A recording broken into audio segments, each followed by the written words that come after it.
Hello, my name is Will Holland. Some of you, of course, have come to the channel before multiple times, and you've seen me draw, different things like that. And while I love to do that, I wanted to do something a little bit different today.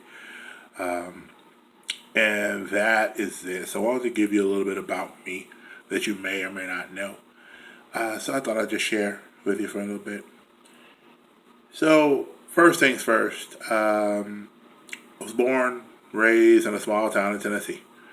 I saw a lot of crazy injustices growing up. I remember when I was in high school, my senior year, the night that I graduated high school, this was back in 1992 to give you some frame of reference.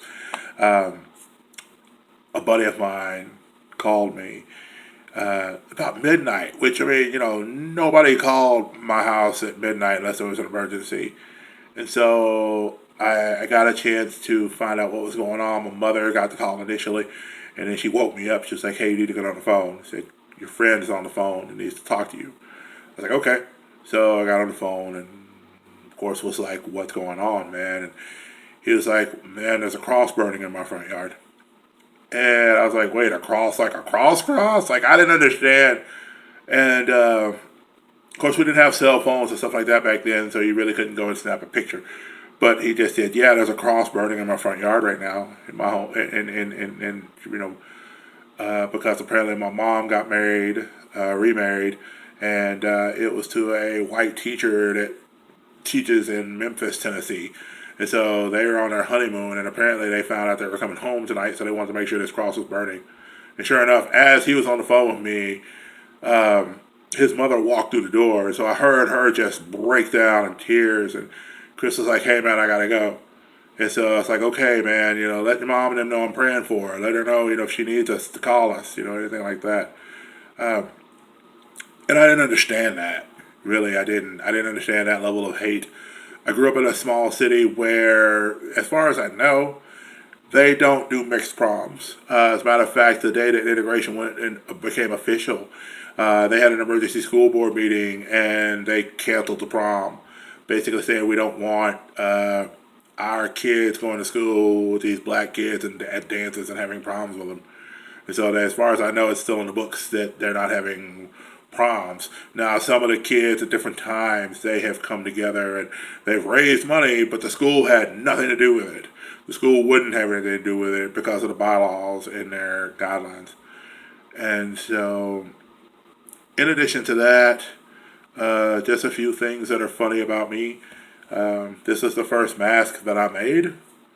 Once this COVID 19 stuff started, it was literally a Dollar Tree sock, a pair of socks that I put together and made into a little mask. Some would say, "Oh, that's silly, that's cute," but the reason I made that mask is because I live in an area now, it's in the South. Um, I've had different comments made toward me as a black man in this area. And so, due to that, once the COVID 19 stuff started, and they were encouraging us to wear a face mask, of course. And so it's like, how do I wear a face mask and not look even more intimidating? How do I wear a face mask and not look more like a threat than some people view me as just because I'm an African American male that's not a small guy? You know, and then it upsets some people that I'm an educated black man, so that even makes things worse.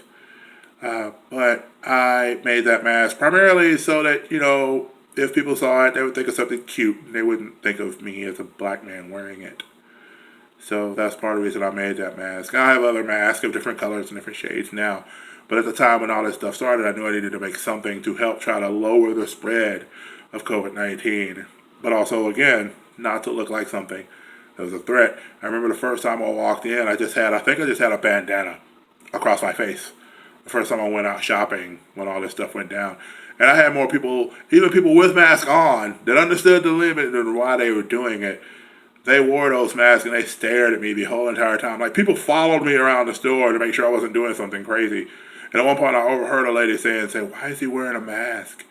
He's such a big guy. What is he going to do to us?" And I was just thinking to myself, like, I'm just here to shop. I'm not trying to do anything to anyone. I'm just here to shop and get my groceries like anybody else. Um, Now, some fun facts. I have a podcast. that I do with some friends, Jingles Rasco, Smiler Rasco, and Captain Cosplayer. We do a podcast called Conversations About Dot Dot Dot every week. We get together in some sort of connection or another of that group, and we talk about geek stuff. We talk about real stuff. We did really, I think, our best episodes were the isms episodes where we talked about different segregation and separation of people, and I think that's really pertinent today. They really help me because of their energy, but they also help me because of their own struggles are real. And it helps me to hear their struggles and hear the things they go through, good and bad. And so I thank you for them. And I'll make sure to have a link to the podcast below so that way, if you want to go check out Conversations About Dot Dot Dot, you can. And I've been an artist in some sort of fashion all my life, ever since I could pick up a pencil, according to my mother. Now, I say I've been an artist. I'm not going to sit here and say I'm a professional, world-renowned guy. But I've always drawn. I've always loved drawing. I've always loved putting a piece of paper and a pencil together and seeing what I could put down on it. I'm not a fan of beets. I have eaten them in like smoothies and stuff, but just to eat beets, the texture is weird. I just can't do it. I do, however, love collecting things. I'm weird. Sometimes I start realizing I have an addiction to trade paperbacks. Because I love reading different books. And sometimes I can't get the complete series of stuff, so then I want to get the trade of it. But after a while, I start looking at a bookshelf going, I've got to get rid of some of these because I've got too many. There's always too many trade paperbacks, man, I swear. And there's so many good stories out there. I love my favorite artists. Some of my favorite artists are Joe Madura, Jim Lee, J. Scott Campbell, Frank Cho, Keon Green, who, if you haven't picked up Bitter Root yet, you need to. Bitter Root's an awesome book that has a lot of interesting gears in it. I love some manga. I love some anime. My Hero Academia is great, by the way. Dragon Ball Z, I can do with or I can do without it. I participated in the Draw Sailor Moon challenge recently to post this up on my Instagram. And I find it interesting that people are complaining about that. I also find it interesting that people just complain about art challenges in general, because I kind of feel like it's a challenge. You can participate or not. One of my favorite things I enjoy is listening to Miles Davis. I listen to Miles Davis a lot of times when I need to wind down, when I need to relax, when I need to clear my brain, because Miles Davis is soulful jazz. It's really good. Also the JBs. There's an old funk band from James Brown. Those guys are great. My buddy Jeff Hendricks introduced me to that in New Orleans. I didn't really know who the JBs were, and as soon as he heard me asking about them, he sat me down and was just like, boom, boom, boom. He also introduced me to Cowboy Bebop, so he's great people. I have heroes and teachers. There were Susan Donahue, Betty Jackson, Pam Lanham. There were 3 teachers that really invested a lot in me, and I greatly appreciate them. They didn't look like me, but they were willing to love me and really help me become better as a student. So I appreciate them. There are teachers in your life that I hope they inspire you. You need to let them know that they inspire you, because I hope you understand that. When people are in your life, you need to let them know how you feel about them. They're my heroes. They're some of my heroes. Of course, Pam's husband, Ted Lanham, started teaching me in art classes, and it was really cool and really neat. And I appreciate him for that. And those are some things about me.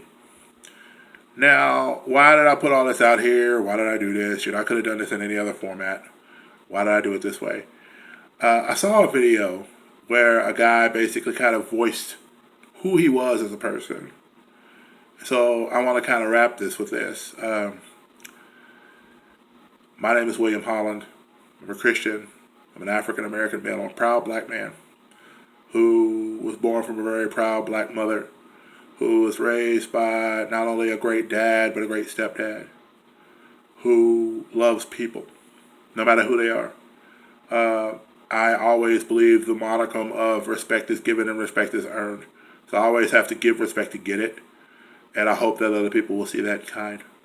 I draw a lot of times, not nearly as much this year as I'd want to. I've been drawing a lot, I just haven't posted a lot here. But I write and illustrate children's books because I want to help teach children that they can be part of the force of being better in the future. I want to inspire kids to do that thing.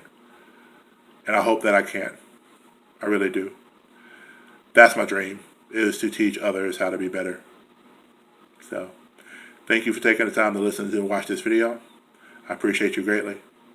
And above all else, as I sign off a lot of things, including the podcast, including the stuff on here, be blessed and be a blessing to somebody, guys. Take care.